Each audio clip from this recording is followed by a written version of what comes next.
When I think about my testimony, I think that consistently throughout just my childhood, we moved around a lot, but the one consistent thing in my life was we always went to church wherever we were. It looked different wherever we were at the time, but we always were in church and grew up just learning about Jesus and growing in that. But I honestly can say that I did not know the Lord.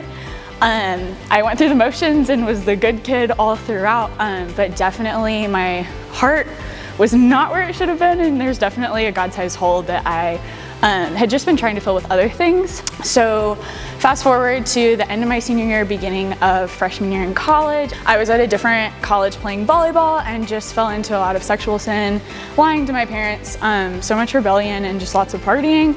And I lived pretty crazily for a little bit until it all pretty much came crashing down.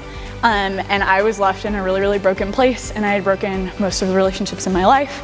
And that was when I realized that God stuck by with me through all of it, which was a bit crazy, and I didn't quite understand until later on. I picked up a book called Live No Lies by John Mark Comer, and it got me back into reading scripture, and I decided to follow Christ after talking to my parents and just walking with them through that process.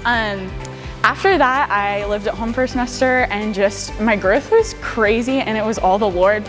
After that, I was given the option to possibly play volleyball again in college, and I told my parents I would never attend Cedarville University, and this is where my sister went, and my dad was like, you need to visit. So I visited her and fell in love, and honestly felt just such a peace here. And after that, I decided to come to Cedarville and play volleyball.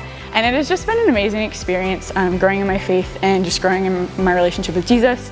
And honestly, just growing in community with the girls around me, especially with the volleyball team. That's been incredible. Honestly, I'm just so thankful that the Lord has placed me here for a certain reason. He used so much brokenness in my life and really redeemed it and made it beautiful. And so I am just thankful for the Lord.